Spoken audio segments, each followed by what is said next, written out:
가수 영탁, 본명 박영탁, 39 측으로부터 명예훼손 혐의로 기소된 막걸리 회사 예천양조에 대해 경찰이 불송치 결정을 내렸다. 이에 대해 영탁 측은 납득할 수 없다면서 이해 신청을 하겠다고 밝혔다.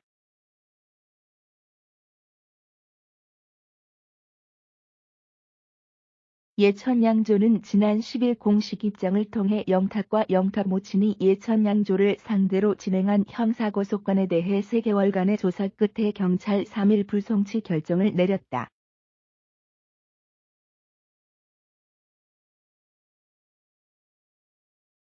불송치 이유는 증거 불충분이었다라고 밝혔다. 아울러 경찰의 수사 결과를 통해 핵심 쟁점이었던 영탁 모친의 3년 150억 교부와 돼지머리 고사 등이 사실로 밝혀졌다며 이에 따라 명예훼손 역시 성립되지 않았다고 강조했다.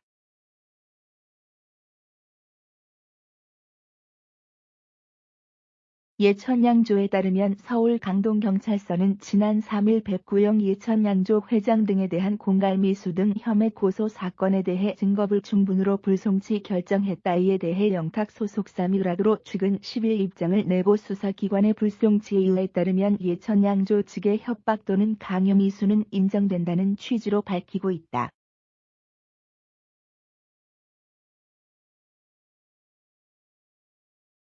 다만 고소 죄명인 공갈 미수에 대한 적합성에 이견이 있었던 것으로 보인다라고 밝혔다. 이어 이는 상표권 부당 사용을 목적으로 저희 아티스트를 사회적으로 매장시키겠다고 한 예천양조 측의 협박 또는 강요 미수가 명백히 있었다는 것을 시사하는 것이라며 명예훼손의 경우도 예천양조 측의 허위 비방 행위 등으로 인한 피해가 막대한 상황이다라고 강조했다.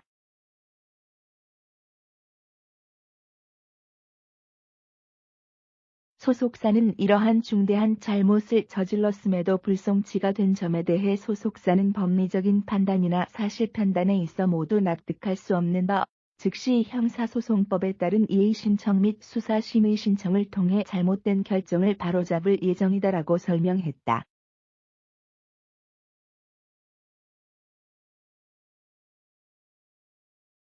끝으로 소속사는 예천양조 측의 악의적이며 위법한 행위의 진실을 끝까지 밝혀내 아티스트 및 가족을 끝까지 보호하고 명예를 회복할 것을 밝혀드릴 것이다라고 덧붙였다.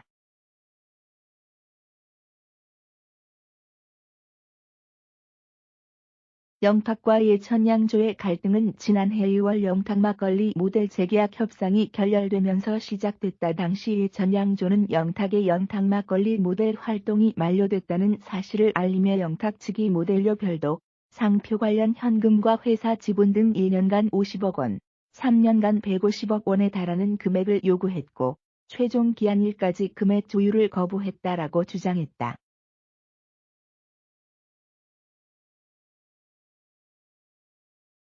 이에 대해 영탁 측은 예천양조의 주장은 전혀 사실이 아니며 영탁 측이 예천양조에 150억 원을 요구한 사실도 전혀 없다라고 반박했다. 결국 영탁 측은 같은 해 9월 예천양조 회장 등을 정보통신망법상 명예훼손, 협박, 공갈미수 등 혐의로 경찰에 형사 고소하며 법정 싸움을 시작했다.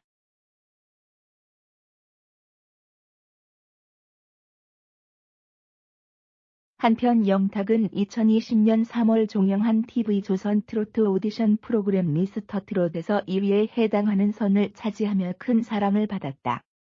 하지만 이후 예천양조와의 갈등, 소속사 대표가 음원 사재기를 시도했다고 시인하는 등의 이슈로 구설에 올랐다.